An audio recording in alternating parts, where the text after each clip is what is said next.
Hello বন্ধুরা, আসসালামু আলাইকুম। আজকে আমি সকাল সকাল শুরু করে দিলাম আমার নতুন ভিডিও। 2 দিন ধরে মেহমান আসার কারণে আমি তোমাদের সাথে কোনো ভিডিও শেয়ার করতে পারছি না, তাই আজকে শুরু করে দিলাম সকাল সকাল। এই যে দেখো বন্ধুরা, আমি সকাল সকাল উঠে 8টা বাজে যে নাস্তা বানিয়ে নিচ্ছি। এখন নাস্তা খেয়ে এখন আমরা চলে যাচ্ছি ডাক্তারের কাছে আমাদের ছোট্ট বাবুটাকে নিয়ে। ডাক্তারের কাছ থেকে চলে আসছি। আয়শা এই যে সব কিছু কেটে বেছে রেডি করে নিলাম, সাথে যে ডিমটা বসিয়ে দিয়েছি। কাটা বাছার মধ্যে দিয়ে আমি ডিমটা করে নিয়েছিলাম, সিদ্ধ করে নিয়েছি। এই যে এক চুলায় ডিম বসিয়ে দিয়েছি, আর এক চুলায় বন্ধুরা এই যে মুরগির মাংসটা বসিয়ে দেব। তার জন্য সব কিছু রেডি করে নিচ্ছি, মশলাটাও কষিয়ে নিলাম। সাথে যে রান্না করব পোলাও, গরুর মাংস, মাছ, সেগুলো তোমরা বন্ধুরা দেখো। এই যে তোমাদের আজকের রেসিপি দেখাবো না, শুধু কী কী রান্না করলাম সেটাই দেখাবো। এই যে আমার মাংসটা হয়ে গেছে বন্ধুরা, এখন একটু জিরা ফাঁকি দিয়ে নামিয়ে নিব। আর পাশের চুলায় ডিমটা নামিয়ে এখন আমি গরুর মাংসটা বসিয়ে দিতেছি বন্ধুরা। এই যে আমার গরুর মাংস মশলা থেকে তেল ছেড়ে দিয়েছে, এখন আমি গরুর মাংসটা দিয়ে দিব।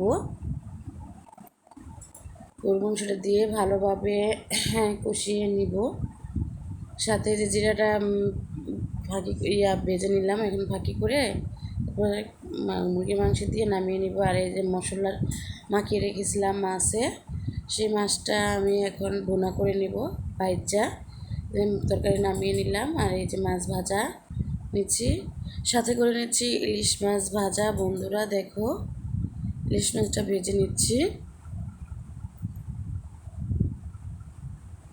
ইলিশ মাছটা ভেজে তারপরে বন্ধুরা এখন আমি ওই পাশের চুলায় বসিয়ে দেব হচ্ছে ওই মাছের তরকারিটা। এই যে বন্ধুরা ইলিশ মাছটা ভেজে নিলাম, এখন এই যে ও মাছের তরকারিটা বসিয়ে দিয়েছি। সাথে এক পাশে গরুর মাংসটা হচ্ছে। আমার রান্নাবান্না শেষ, দেরি হয়ে গেছে আজকে রান্নাবান্না শেষ করতে, কারণ হসপিটাল থেকে এসে তাড়াহুড়া করে রান্নার আয়োজন করছি বন্ধুরা। এই যে এইভাবে ডাল রান্না করছি, পাতলা ডাল রান্না করছি আজকে। ডালটা বেশি একটা ভালো হয়নি। আর সাথে যে ভাজা ভাজা করে পোয়া মাছটা ভুনা করে নিয়েছি, পোলাও রান্না করছি, ডিম, সব কিছু মিলিয়ে আজকে রান্নাবান্না এটা দুপুরের খাবার। আর এই হচ্ছে আমাদের ছোট্ট মেহমান, যে মেহমানটা খুবই অসুস্থ, তাকে নিয়ে চলে গেছিলাম ডাক্তারের কাছে, শিশু হসপিটালে। দেখো সে কান্না করতেছে, তার প্রচুর ঠান্ডা লেগেছে। সবাই তার জন্য দোয়া করবা যেন সে খুবই তাড়াতাড়ি সুস্থ হয়ে যায়। আর আমার নাতিটা খুব দিন তাড়াতাড়ি সুস্থ, তার জন্য দোয়া করবা। আর এই যে আমরা সন্ধ্যার নাস্তা করছি সবাই মিলে একসাথে বন্ধুরা। প্রথমে মনে ছিল না, তাই অর্ধেক খাবার পরে আবার মনে হলো যে একটু ভিডিও ক্লিপ নিয়ে নিই তোমাদের সাথে শেয়ার করার জন্য, তাই নিয়ে নিলাম। আজকে এই নাস্তার মাধ্যমে শেষ করলাম আমাদের সারাদিনটা বন্ধুরা। আসসালামু আলাইকুম।